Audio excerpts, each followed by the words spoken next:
So we're here with, I'm Nick. I'm a designer at Hapa Games. and we're here to talk about Ascendant. Yeah. So, where have you seen the game evolve from? Because we were here at week 3, and now this is week 7. Right. Well, from 3 to 7, it's kind of all just blurry right now. Like, I kind of wake up, work on the game, go to sleep, so I lose track of like what time frame we're in. But as far as like when I started on the project and where we are now, like it's seen some pretty big changes design-wise. The like aspect system is like the core of our like item progression, character progression, and it basically it's kind of similar to like a Diablo socket system. So like you'll find an aspect and it'll do like a certain thing if you put it into your weapon, a certain thing if you put it into your spell, and something different if you like socket it directly into your player. So every time you find an aspect, you get a choice about, do I want to go for like more of a melee build this run through, or do I want to try and amp up my spells, or do I just want like double jump for a longer dash or something like that. So kind of to increase the like fun sense of replaying a roguelike, you know, even if you find the same item, you can use it in a different way. Right now it's set up to where you can't leave the room you're in until you kill all of the enemies. Right. Was that, I mean, it was clearly a conscious decision, but like, was there just any back and forth about that? Like maybe you just want to slide, like see a room and, oh, I don't want to go in here yet, slide back, or?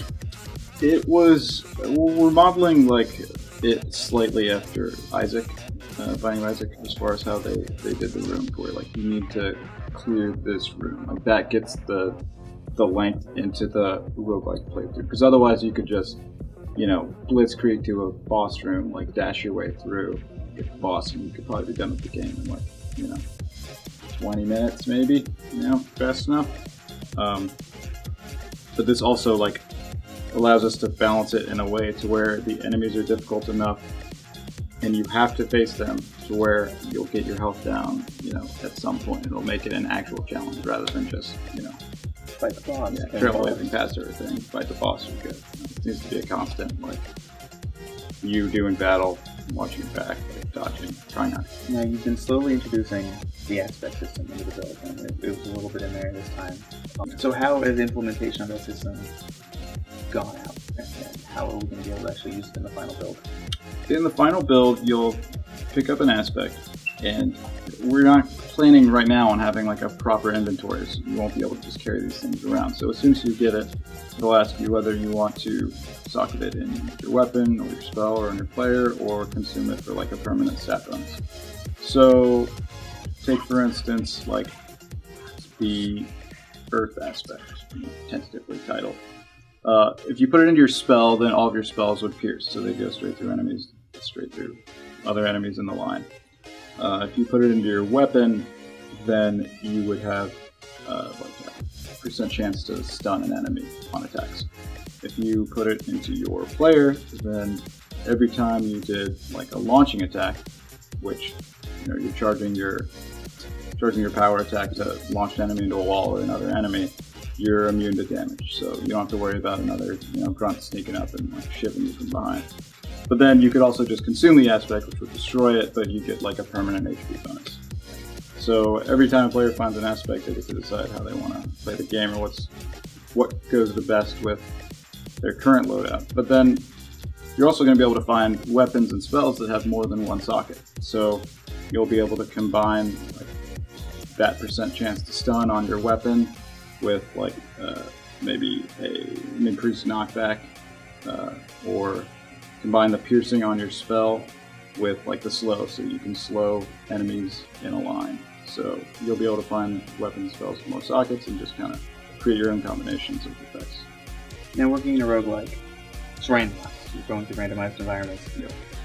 How have you found the challenge of making enough rooms to where you're still going to get the same rooms every once in a while, but they're going to be completely different layouts, different times you're going to get them? Because I mean, I was playing the build, and there was a little secret area where you have to fall between the ice spikes, and I didn't realize they're at the bottom, and I landed on them, and Ben laughed, and he was like, yeah, you gotta... He laughed because he did the same. Yeah.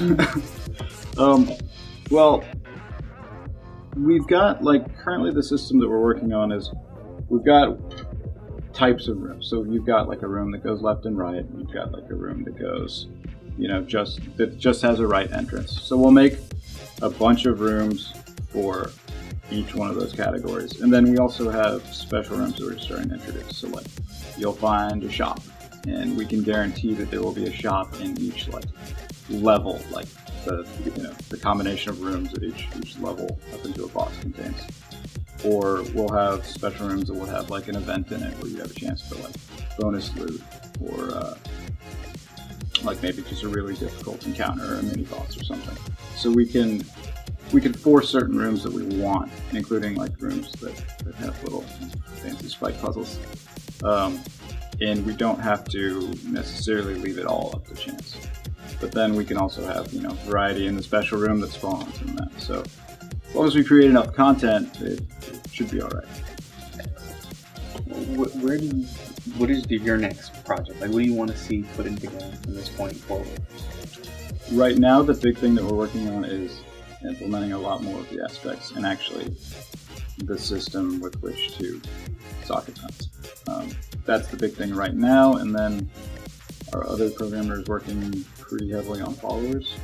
So I don't know if we've talked about that at all. You want to talk to Ben?